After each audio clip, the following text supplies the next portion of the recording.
Bonjour et bienvenue dans la 6e vidéo du challenge flexibilité active. Aujourd'hui, on va se concentrer un petit peu plus sur nos quadriceps, nos psoas et nos chevilles.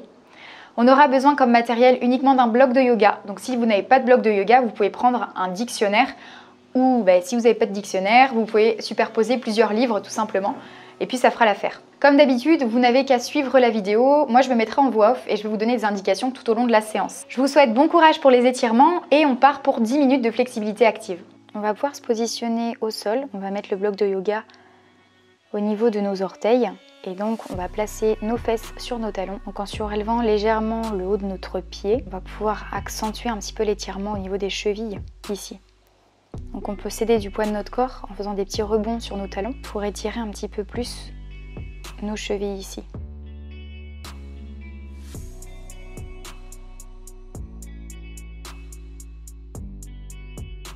On va pouvoir aller chercher un petit peu plus vers l'arrière en mettant nos mains derrière nous pour pouvoir étirer également les quadriceps. Tout en faisant des petits mouvements, c'est pareil, de rebond sur nos talons. On respire, on peut revenir vers l'avant si on en a envie. Si on veut, on peut rester vers l'arrière, tout dépend de nos ressentis. On respire bien, on reste quelques petites secondes dans la position, puis on peut relâcher. On relâche et cette fois on va placer nos mains derrière nous. On va serrer les fesses le plus possible, les contracter le plus possible et on va essayer de pousser les hanches en direction du mur en face de nous. Ensuite on relâche la position, on garde les fesses sur nos talons, on met les mains derrière nous et on va contracter les fesses et pousser les hanches en direction du mur en face de nous. Donc on respire bien, on contracte le plus possible les fesses et on essaie de pousser les hanches en direction du plafond. Puis on ramène les fesses au niveau de nos talons, tout en maintenant la contraction dans les fessiers pour ajouter un petit peu plus d'étirement dans les quadriceps ici. Plus on contracte les fesses, plus on va étirer les quadriceps.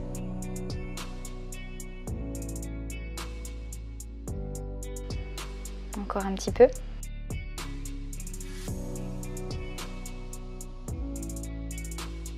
On va pouvoir se placer sur les avant-bras. Donc on a tout notre avant-bras en contact du sol. On respire bien. On va pouvoir maintenir la contraction dans les fessiers ici. Les fessiers sont complètement contractés. On contracte le plus possible pour étirer au maximum nos quadriceps. Donc on serre, on contracte, puis on desserre les fesses et on relâche. On fait des petites contractions comme ça en respirant toujours. Si on veut, on peut se coucher complètement, donc on est complètement au sol. On a la tête en contact du sol. Puis on continue les petites contractions. Donc on contracte les fesses le plus possible, puis on relâche tout doucement et on repart dans les petites contractions. Plus on contracte, plus on va étirer l'avant de la cuisse.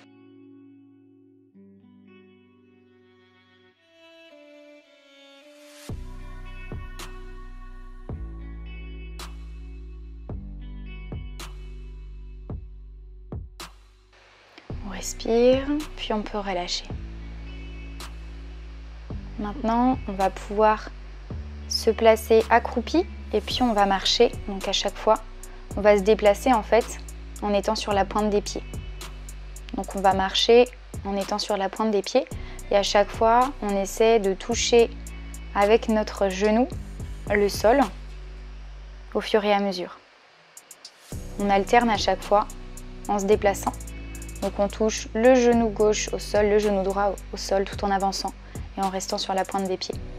Là, ici, on mobilise aussi un petit peu plus les chevilles.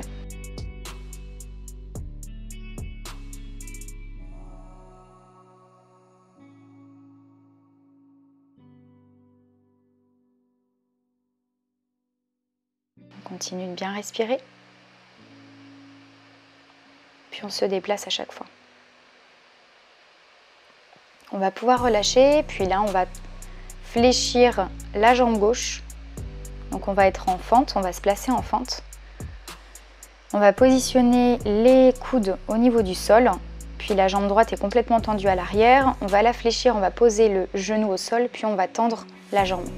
Donc ici, on va essayer de contracter le plus possible la fesse de manière à accentuer l'étirement dans le psoas, donc dans le fléchisseur de la hanche ici. On peut se redresser, le buste redressé au maximum, puis on contracte la fesse pour étirer un petit peu plus le psoas.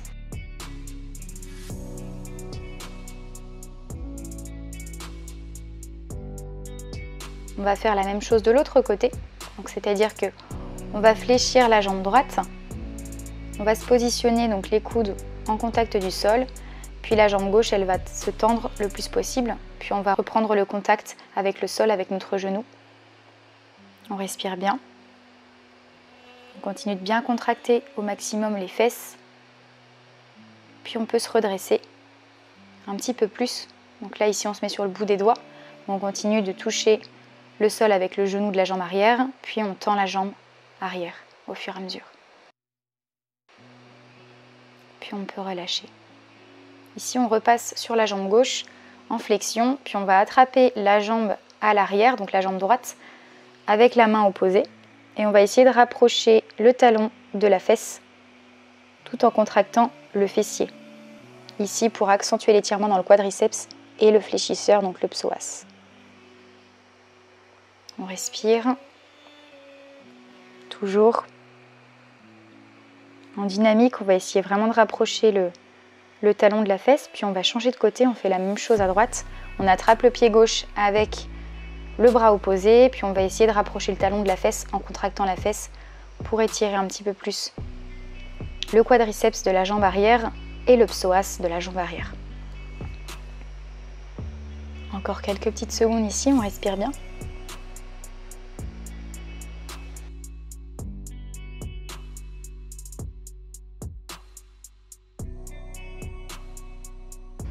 On va pouvoir changer de position, donc on va se positionner en tailleur, les pieds croisés devant, et on va placer la tranche externe de notre pied en contact du sol. Donc tout le dessous du pied n'est pas du tout en contact du sol, il y a juste la tranche externe du pied qui va adhérer au sol.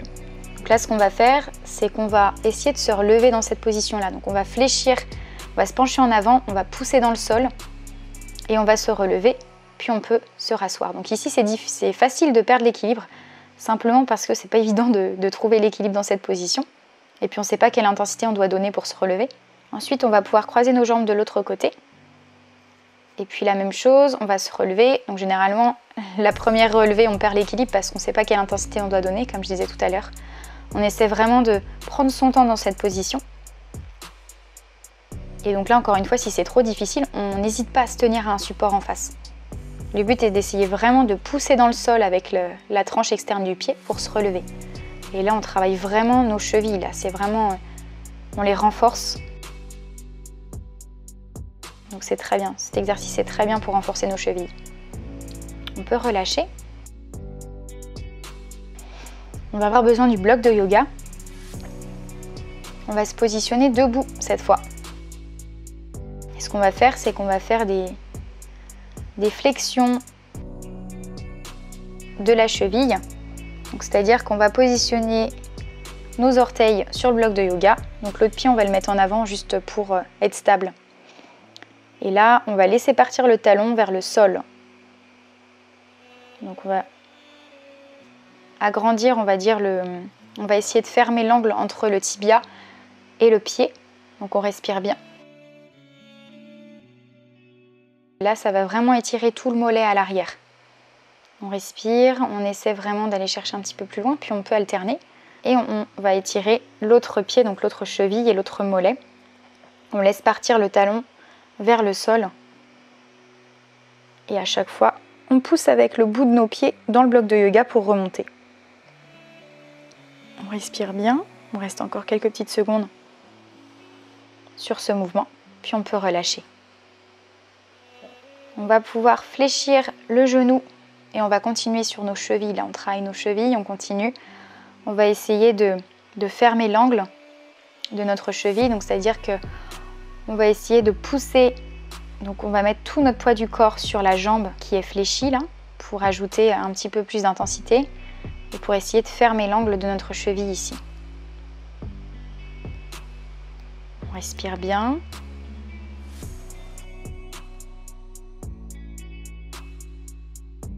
On va changer, on va aller chercher de l'autre côté, c'est-à-dire que on va fléchir la jambe gauche cette fois, on va essayer de pousser notre corps vers l'avant pour fermer l'angle entre notre tibia et notre pied, et donc pour améliorer notre dorsiflexion de cheville.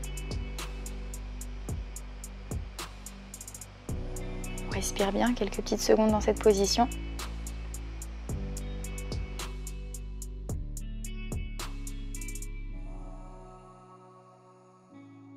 Puis on va relâcher. On va se positionner du coup en squat profond. Ensuite, on va décoller les talons et on va toucher nos genoux avec le sol de manière fluide. Donc là, on repasse à chaque fois en squat, on se met sur les pointes de pied, on touche les genoux au sol, on revient sur pointe de pied, on se repositionne en squat complet. On continue. Squat complet sur les pointes de pied et les genoux en contact du sol. Ensuite, contact du sol des genoux, pointe de pied et on revient en squat complet. Encore un petit peu. Puis on va pouvoir relâcher. Et c'est la fin de la séance. La vidéo d'aujourd'hui est terminée et j'espère qu'elle vous a plu. N'hésitez pas à la refaire quand vous en ressentirez le besoin. Vous pouvez la réaliser avant chacune de vos séances jambes. Je vous souhaite bon courage pour les étirements et les entraînements. Et nous, on se retrouve demain pour la dernière vidéo du challenge flexibilité active. Et du coup, ce sera une vidéo qui permettra de travailler tout le corps en entier. On se focalisera sur plusieurs qualités physiques. Et donc, ce sera un animal flow. Je vous donnerai un petit peu plus d'informations sur cette pratique demain en début de vidéo. Donc, on se retrouve demain. Ciao!